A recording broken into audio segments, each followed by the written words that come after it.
you might find yourself here. What a terrible place to be. So, the holes for the trans cross member, not even into the part where it doesn't look like they'll line up.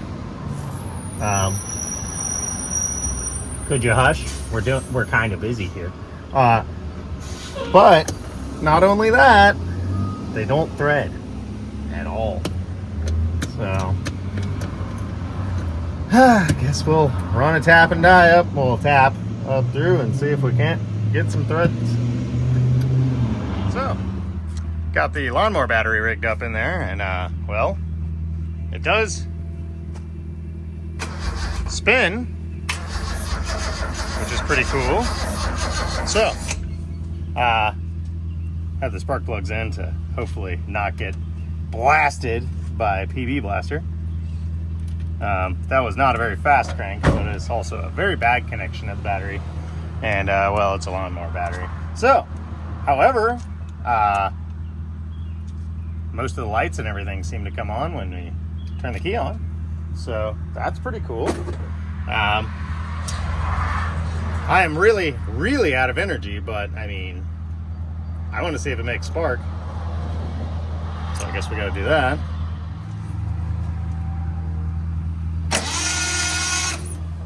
Dang it! Oh, well, hold on. Go ahead. No spark. Okay.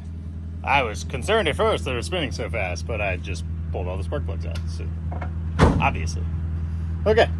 Well, now we got to figure that out. Well, we got it put together.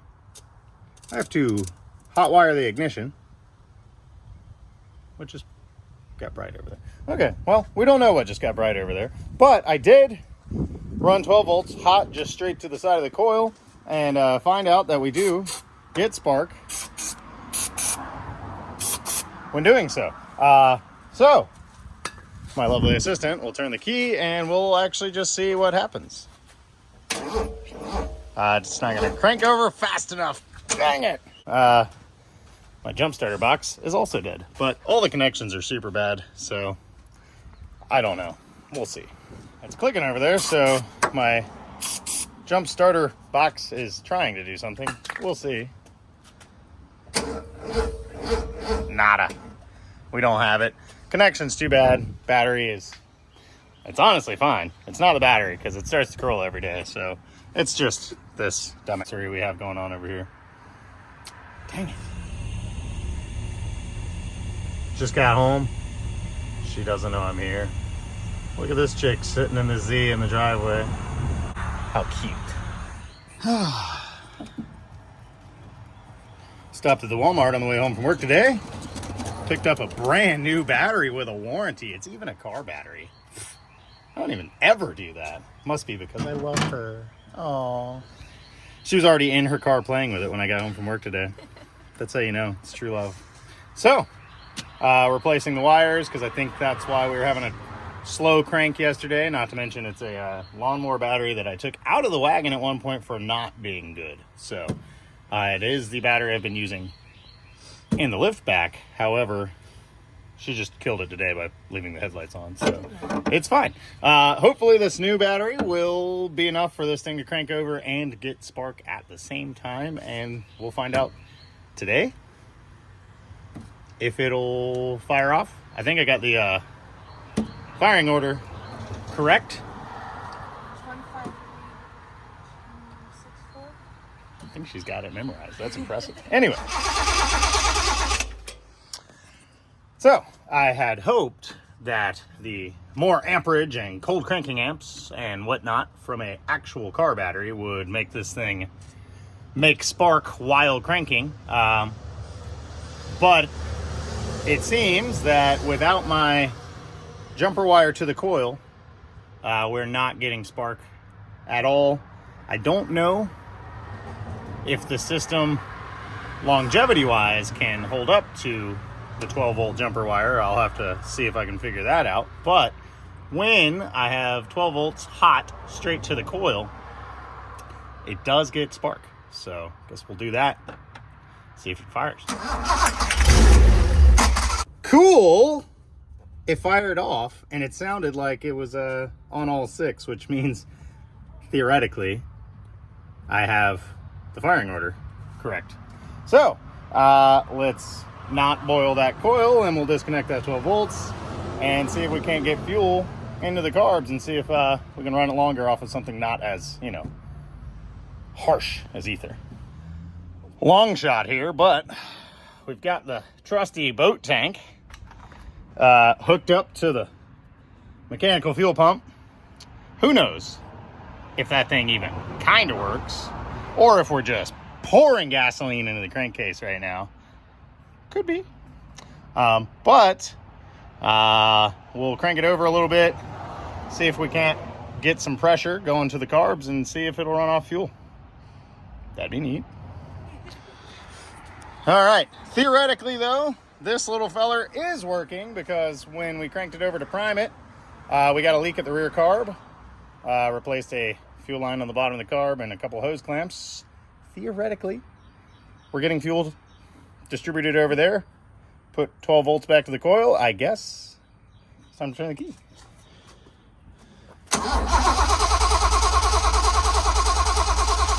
Stop.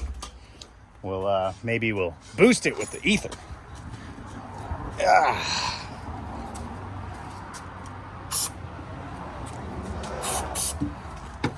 Hold on. Who even knows if any of this works, but that was on ether again, so we'll try it some more. Go ahead and crank it again.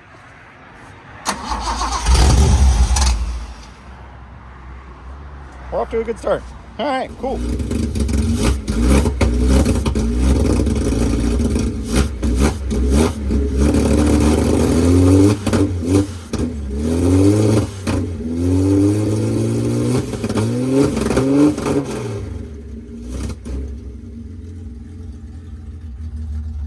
That's on gasoline from our boat tank, idling. We haven't even touched or cleaned the carburetors in any way, shape, or form. Literally, just hook up fuel to them. So, she wants it. She's got the will to live. Listen to that. Open header Z24. Z24. All right. Well, one of the biggest issues we had with this chassis, rolling this Z around, was that this thing did not freaking move at all. So, as you can see, we got the rear brake drums off because, well, they needed to be mobile. They were just on constantly. So, see if Rock Auto came through for us. We ordered some new wheel cylinders. I think this car had a catastrophic drivetrain failure at one point and took out the e-brake mechanism. So part of what may have been happening was actually the e-brake was partially on. But these wheel cylinders are hecked. So we'll go ahead and replace those. These brake shoe linings look, I mean, freaking perfect. So we'll probably just grease everything up and reassemble this stuff. You know, that's one of those, either this car might get a disc conversion in the rear, or just we'll upgrade these later. But these should work just fine for us for right now. So we'll knock this wheel cylinder out. And then we also got a master cylinder. And I guess there's no point in trying to bleed the brakes today, because I think we also ordered fuel line, or brake lines for this car. And well, it's in pretty bad need of those. So we'll do this real quick. Got the shoes and everything out of there.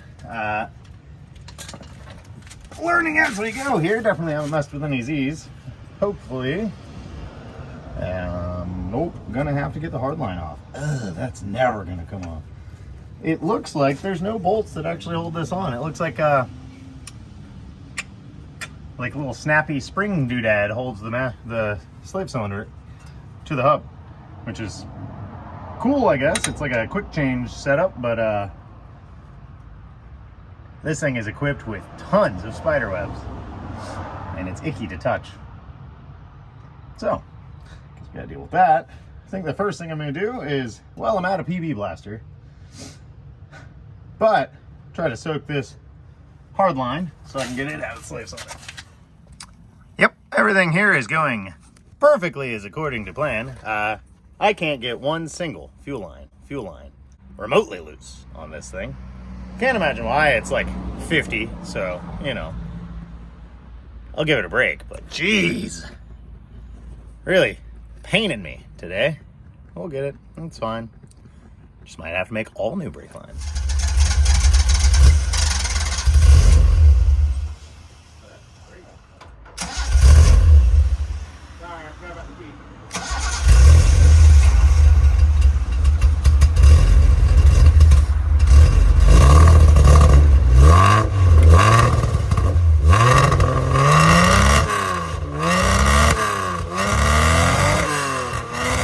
So, yesterday we fiddled with it a little bit. We had some friends over, and my buddy John, he's much more familiar with aftermarket ignitions and things of that nature, and he had some pointers and whatnot. He also pointed out that this thing is L24 swapped, so that's cool. It's already big block swapped, and it seems that actually the trans we pulled out of the other car to put into this one just so it would run is actually a 5-speed. I didn't even remotely check. I just assumed they were both 240Zs. They were both 4-speeds, but it seems this one's actually got a 5-speed in it now. So L24 and a 5-speed, and I don't know if you've noticed, but in the background, it's just sitting here, just plugging along. Got that gorgeous little lope of the L series out of the exhaust.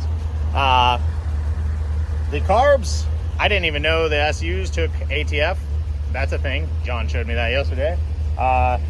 They sat overnight with ATF in their little hats, and now it more cleanly revs, but also this idle is just great. I have another mechanical fuel pump we'll go ahead and probably throw on today just to make sure this one doesn't fail while we need it. And I threw a mechanical fan from the other car. It's kind of sketchy though. I don't know if you can see it. It's got the weebly wobbles. And put some coolant in it so we could sit here and run it, and it like a freaking top. So still got to get the drive shaft in, the brakes plumbed, the clutch plumbed and bled, and also make sure the trans mount is sitting where it needs to be and the shifter will move, because right now she's just not taking any gears. I think the trans is actually sitting up too high though. Just something I'll have to figure out. But at the moment, pretty much a green light. This thing's going to the Mitty this weekend, and pretty elated.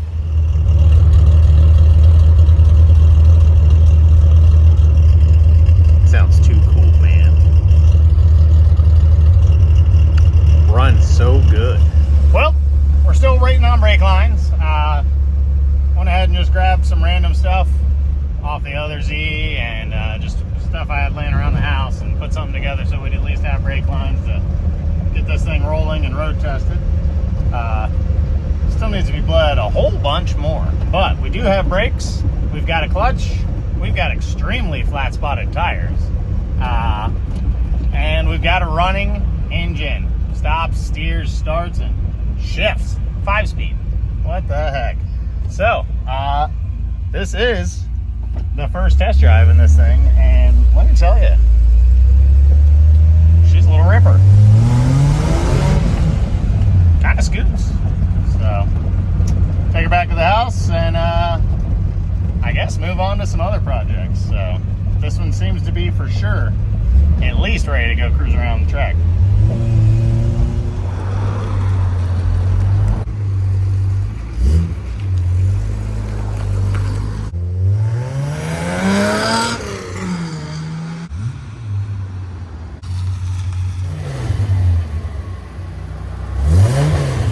You gonna do a burnout or what? You've been to Road Atlanta. You know this hill. It's the hill into the track. Let me tell you, wet flippies, not the move for this hill. This is horrible.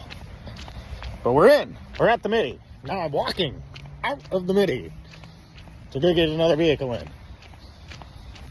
All right. Well, here we are, Thursday, 1 week, Thursday at Michelin Raceway, Road Atlanta, beautiful Brazelton, Georgia, on a delightful sunny day. Just kidding. It's miserable. Look what we got here. She's a runner.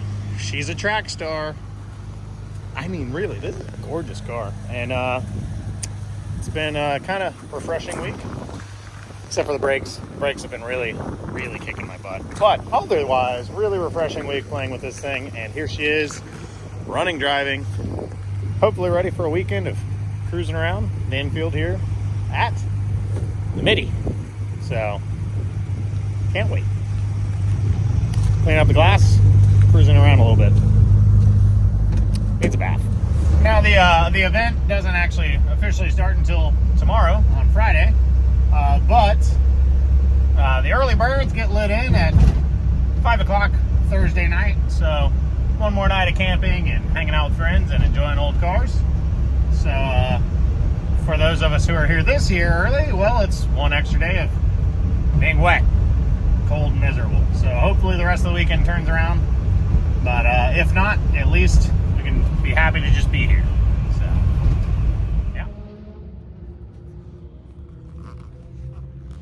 Nothing like waking up at 8 a.m. to the sound of cars on the track.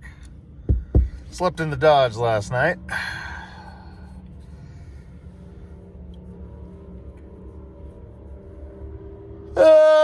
Let's get ready for a great day of racing. Vintage racing. You know why it's cool? It just is.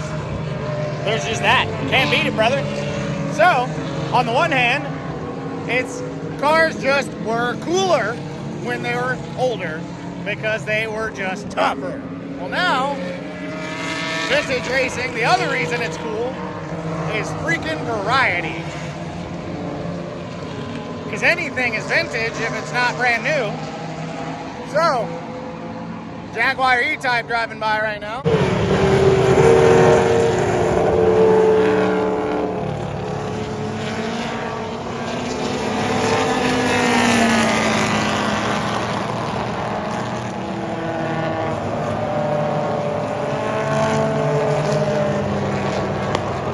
Variety. You got E36, Miatas, Porsche 911s, 914s. You got box bodies, Porsche 944s, E30s. You got this adorable Triumph, I think. I don't. Looks like a fish. Another E30.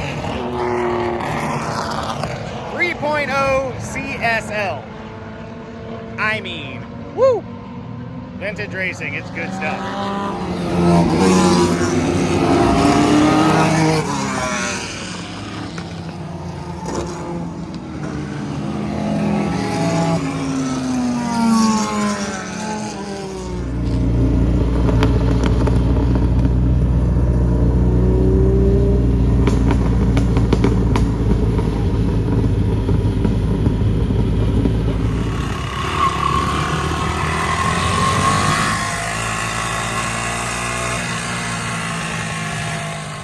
Well, the Mitty was a success. Great weekend, bunch of good friends, had a wonderful time. Deanna got to drive her beautiful new Z. Charlie got to live his best life running around in the fields and hanging out with everybody. Always loved the Mitty. And, well, we did it. 1 week, one running Z. Still got to do some not final touches. It's a project car. It'll always be around. But still got to do a few more, finishing touches to make it a little more roadworthy. Get this thing registered and she can start driving her car around on the streets. So, be careful. Don't run into her. We want to keep this thing around.